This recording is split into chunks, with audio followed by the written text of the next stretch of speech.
Kw'izina rya Data n'irya Mwana n'irya Mutima Mweranda, amen. Bene wacu dusangiye kwemera muri Yezu Kristu, ndabaramukije mu izina rya Yezu Kristu, nitugire Kristu. Turabandanya gusabikanya ijambo ry'Imana riri muri Bibiliya mu gitabo ca Samueli wa mbere.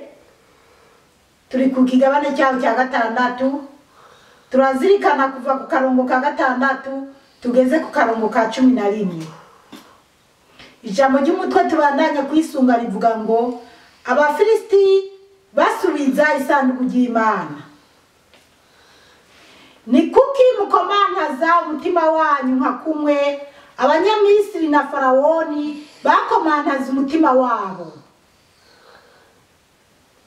None Imana imaze kubahasha ntibabarekuye bakagenda.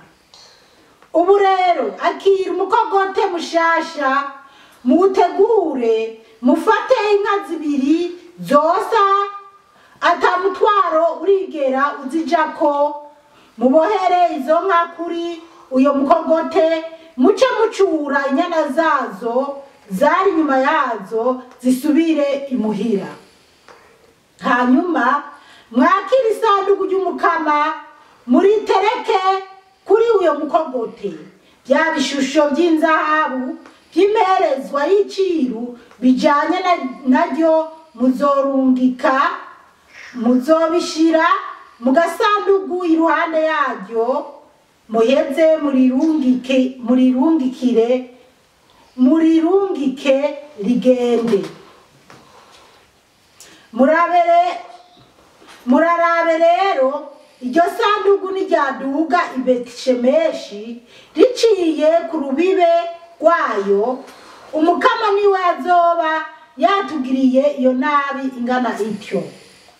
Atari ibyo tuzomenya ko atari ikiganza ciwe cadukubise, ko ari impanuka gusa yadushikiye. Abo bantu babigenza uko, bafata inka zibiri zosa bazibohera ku mukogote, bugaranira inyana zazo mu ruhongore. Bashira isanduku ry'Umukama ku mukogote, bashirako na ka gasanduku karimo za mbeba z'inzahabu na vya bishusho by'ibihute.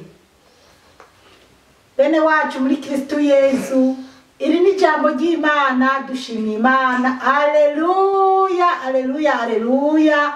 Amen, amen, amen, amen. Imana yacu ihabwa icyubahiro cyane. Bana b'Imana, ijambo ry'umutwe tubandanya kwisunga niririvuga ngo Abafilisti basubiza isanduku ry'Imana. Turabandanya kuraba ingene Abafilisti basubize isanduku ry'Imana. Tukarabandanya kuraba kugira dusobanukirwe ibijanye n'amashusho abantu bakoresha mu kudekora. Basi rero akarongo ka gatandatu kavuga ngo ni kuki mukomantaza umutima wanyu nka kumwe Abanyamisiri na Farawoni bakomantaza umutima wabo. Abahereza nkuka twabonye ko arabapatiri cyangwa se abapasteri cyangwa se abashehe, ariko kandi twarabonyemo n'abapfumu. Twarabonye abapfumu, abahereza nkuka, bene Abafilisti bose bariko babakoranije ngo baje inama baraba ukuntu iryo sanduku ry'Imana ryosubira iyo ryari riri. Niho rero bababwira ati, mwebwe Abafilisti muriko murakomantaza imitima yanyu, kuko mu gihe hariho abavuga ngo risubireye, abandi toya ntirisubireyo niriguma iwacu, abandi ati nyabuna ridasubiyeyo turagowe, abandi ati niryaguma iwacu tuzoteba tubona Imana natwe yadukunze. Rero niyo mpamvu bababwira ati, ko mukomantaza imitima yanyu nka kumwe kwa Farawoni n'Abanyamisiri. Ntawe utazi ibya Farawoni n'Abanyamisiri, ingene Farawoni yase kurekura Abanyisirayeli bakarinda Imana ibyago 10 byatikije abanyamisiri kubera base kurekura abanyisirayeli ngo bagende iwabo basubire aho Imana yari yarabateguriye. Rero niyo mpamvu bababwiye ati mugomba kumera nka Farao n'abanyamisiri. Babahanura rero tireka gukomantaza imitima, nyabuna nimukora ibyo turiko turababwira, murondera ikiru mushira Imana n'iryo sanduku ry'Imana muri jane. Turabandanya.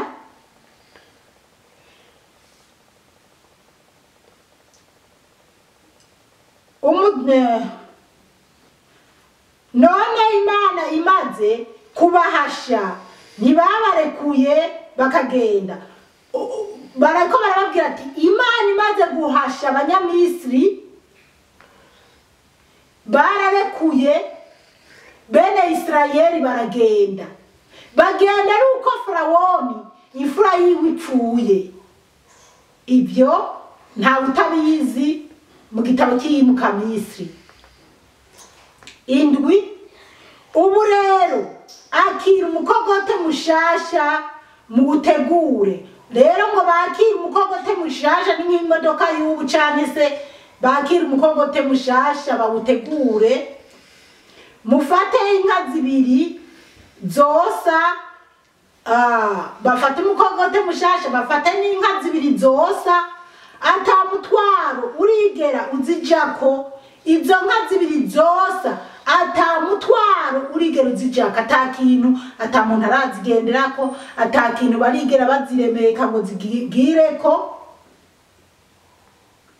Mubohere izo nka kuri uyo mukogote muce mucura, ngo babohore uwo mukogote kw'izo nka 2,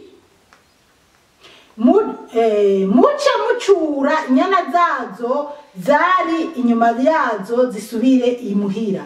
Ngo bace bafata inyana zizo nka, murumva zari inka z'imbyeyi, babohere ko wa mukogote. Inyana zizo nka baze bace bazicura bazisubize imuhira mu ruhongore. Hanyuma 8 haravuga ngo hanyuma mwakira isanduku ry'umukama muri terekeko. Ngo hanyuma bace bafata isanduku ry'Imana rikome. Alleluya, amen. Ngo bace bafata isanduku ry'Imana batereke kuri wa mukogote no kuri za nka 2, kuri uyo mukogote batereke kuri uyo mukogote bya bishusho by'inzahabu by'imperezwa y'iciru bijanye naryo muzorungika. Baragarutse rero ngo bya bishusho by'inzahabu.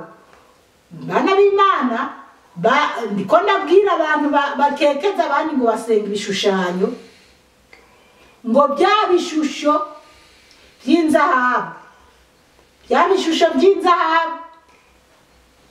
Ndagasubiramo. Bya bishusho by'inzahabu by'imperezwa y'iciru. Murumva ko ibyo bishusho by'inzahabu byari iby'imperezwa y'iciru bagiye guhonga Imana. Y'iciru bijanye nabyo muzorungika. Bya bishusho by'inzahabu y'iciru bazorungika. Bya bishusho by'ibihute na zambeba muzobishire mu gasanduku iruhande yaryo. Imana yo mwijuru tube hafi cyane kandi duhe no gutahura. Murumva ingene bya bishusho bizogenzwa. Turasubira. Muzobishire mu gasanduku iruhande yaryo. Ibyo bishusho by'ibihute na zambeba babitegurira agasanduku keza, agasanduku babishiremo ibyo bishusho, babishiremo.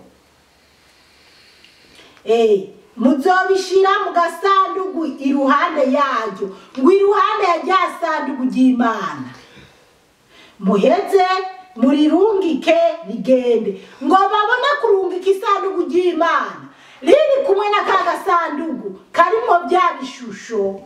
Bana b'Imana, Imana ni Imana, Imana ni Imana. Ibishusho n'ibishusho, igishusho cyose gifise icyo gisigura. Ko batafashe ya mana yabo yitwa Dagoni ngo bariyo bashira mu bishu muri ka gasanduku. Ariko kubera ingorane bahuye nazo zimbeba n'ibihute, bagize ibyo nyene kugira babari ibyo baza gutanga kwikiru ku Mana. None nyimba jewe Zipora, umusabikazi w'Imana nzima, haleluya, amen. Nyimba jewe Zipora, inzi ko Bikira Mariya mariye, inzi ko Bikira Mariya yabyaye Yezu, gufata ishusho yiwe nkayishira mu cyumba cyanjye cy'amasengesho ngaha, wowe bigutwaye iki? Imana irayobewe ko Bikira Mariya ariyo yamuduhaye. Imana irayobewe ko iyi shusho nasize ngaha ariyo Bikira Mariya. Rero cyane ko ijya shusho ariya Yozefu, cyane kandi ijya shusho y'umwana iriko ko ari Yezu, mbere Yezu aseguye n'umusaraba. Rero nyimba baracuze ibyo bishusho by'imbeba by'imunzahabu n'ibyo bihute, bakabishira mu gasanduku kabyo, bakabishira impande y'isanduku ry'Imana, bakabijana. None jewe Zipora, kubaha kuri ya rutari yanje isengera Imana, hari n'iyi Bibiliya inambwira ibyo byose byagiye biraba. Nkaca ndahazana ishusho ya Bikira Mariya n'iya Yozefu. Mumpamiriki cyangwa ababikora mubahamiriki, cyangwa Ekereziya Gatolika ifata amashusho y'aberanda n'ayabikira Mariya n'ayabamarayika bakadekora mu isengero, hanyuma bakaja kuri ya rutari tuninaza Imana ibyagiye mu ijuru. Ariko mwebwe abanyamadini muriko munotora mushaka abayoboke, ni mwebwe mukwega ingorane. Bamwe musoma Bibiliya muyicuritse, amajambo arimo kugira ngo yagorore neza mukayafubika. Ngo Imana ngo yavuze ngo ntukibazire igishushanyo, ngo cyane ntukagira Imana izindi Imana mbangikanya. None abagatolika ari Imana tubangikanya Imana? Hari izindi Imana tubangikanya Imana? Ntazihari. Nabo muriko muritwaza ngo dusenga Bikira Mariya. Dusenga Bikira Mariya? Ninatazi ko Bikira Mariya ariwe yabyaye Yezu. Bikira Mariya ni umubyeyi twahawe n'Imana. Bikira Mariya ni umubyeyi yanditswe muri Bibiliya. Ntabwo rero dusenga Bikira Mariya, ariko dutegerezwa kumwubaha. Ko umwami kazi Elizabeth turamwubaha. Kuwa mbere bana b'Imana, iyi audio ndiko ndayitegura ariko wa Mungu izobashikiri kuwa kabiri canke kuwa gatatu. Reka mvuge rero nko muri kahise, kuwa mbere hari umunsi mukuru muri Australia yose kubera umwami kazi Elizabeth birthday yiwe. None kuba mwisi abakunda Bikira Mariya tumugirira umunsi mukuru kuko tuzi icyo yatumariye, mwebwe muhangayikishijwe n'iki? Mbega iyo bavuze ati umwami kazi hariho birthday yiwe, cyane mu gihugu iyo bavuze ati mbese President Ndadaye yarapfuye, none ni umunsi wo kwibuka Ndadaye, ntawe uja ku murimo, wowe upinga kutagenda. Rero bana b'Imana tuze turasoma Bibiliya tuyisobanukirwe. Ariko kandi Yezu yambwiye ati mwana wanje Bibiliya weho nkorera Bibiliya yanje, abayikoresha bariko barayikoresha bakoresha n'izina ryanje mu rudandazwa, bagurisha izina ryanje, bagurisha Bibiliya yanje. Rero Yezu ntayobewe ko abagira ibyo byose baba bariko bararondera bamwe amaronko. Nukuri ndabikubwiye muntu usebye abantu uvuga ngo bagatolika canke aba pro canke aba methodiste canke abaki basenga ibigirwamana wararenza akarimbi nicyo cyaho utakihana n'Imana izokikubaza kuko ntabwo dusenga ibishushanyo. Imana iri mu ijuru, iri mu ijuru. Mbega je narigeze mbona Imana, wowe warigeze ubona Imana? Ko ngaha atashusho ihari ikubwira ati iyi niyo Mana. Kandi wari wowe wese biramworohera gutandukanya kw'ishusho ari ya Bikira Mariya, bikamworohera gutandukanya ko ijya ari ishusho ya Yesu, bikoroha gutandukanya ko wari umusaraba Yesu Kristo yamanitsweko. Turabandanya rero twumvise ko ka gasanduku karimo bya bishusho by'imbeba n'ibihute kagiye iruhande y'isanduku gisezerano ry'Imana. N'ubu uzokurikirana uzomenye neza ibyako gasanduku naho kari. 9 murarabe rero iryo sanduku niryaduga i Betishemeshi riciye ku rubibe rwayo. Tumurumviriza umukama niwe azoba yatugiriye iyo nabi ingana gutyo ngo iryo sanduku ngo niryaca i Betishemeshi likabandanya atakajagari kahabaye ngo bazoca bamenya ko Imana ariyo yabagiriye inabi yose, ariyo yabateje bya bihute na zambeba ibintu nk'ibyo. Atari ibyo tuzomenya ko atari ikiganza ciwe cadukubise, ko ari impanuka gusa yadushikiye. Ngo nibabona isanduku rigiye amahoro bazomenya ko ari Imana yabateje izo ngorane zose. Ariko nibabona iryo sanduku riciye Betishemeshi hakavyuka ingorane, hakavyuka imvururu, bazomenya ko atari Imana yabateje ibyo bihute. Bazomenya ko ngo ari ibyago canke ari kiza nk'ibindi biza. Tuzobandanya kurora nyene byagenze. 10 haravuga ngo abo bantu babigenza uko, bantu babigenza uko, barafashe za nka zibiri na ya wa mukogote na rya sanduku ry'Imana na kaga sanduku karimo bya bishusho, barabishira kuri wa mukogote biragenda. Abo bantu babigenza uko, babariko babigira, bafata inka zibiri zosa bazibohera ku mukogote. Ngo bafata inka zibiri zosa bazibohera kuri wa mukogote, bugaranira inyana zazo mu ruhongore. Ngo baca bafata inyana zazo bazugaranira mu ruhongore. Mbega inyana zonka bazonkora za nyina bazishishira mu ruhongore. 11 bashira isanduku ry'umukama ku mukogote. Aleluya, amen. Ngo bafata isanduku ry'Imana barishira kuri wa mukogote, bashirako na kaga sanduku karimo zambeba zinzahabu na bya bishusho by'ibihute. Ngo bafata na kaga sanduku karimo zambeba zinzahabu, karimo na bya bishusho by'imbeba, ngo nabyo bashira ku mukogote. Bana b'Imana, iyo Imana yaranga ibyo bintu, Imana yari kwemera ko babishirako? Nimumbwire namwe. Imana yari kubyemera nyimba koko Imana itashaka ibishusho? Ntabwo Imana yari kwemera ko bija kuwo mukogote. Ubwo rero bamaze kubishirako, ubwo bica biragenda.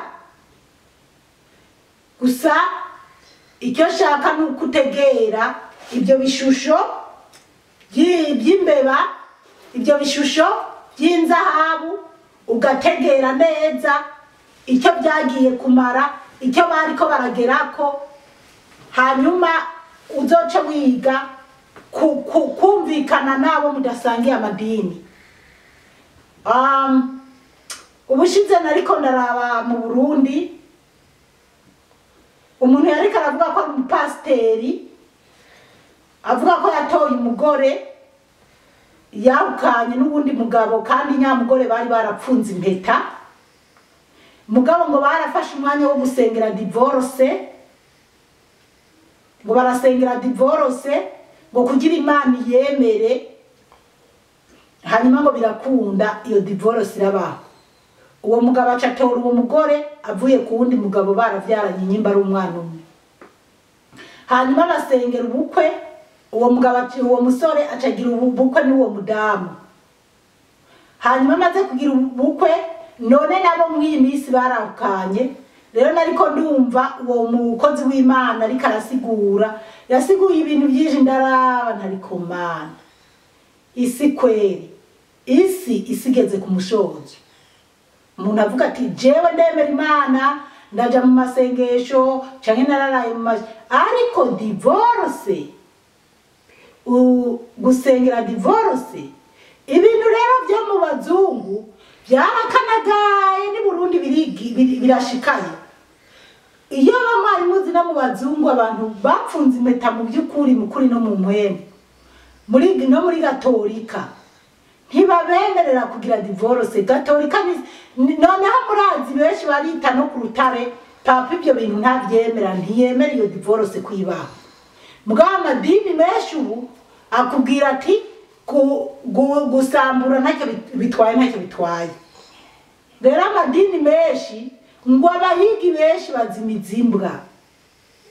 Aya madini menshi y'ibyaduka, uraraba neza ko batakujimije, ukaba wariteranije na jewe Zipora witwaza ngo senga ngo bishusho, kuko ndazi ko ari abaho mabazi wanje canke abahora bahaza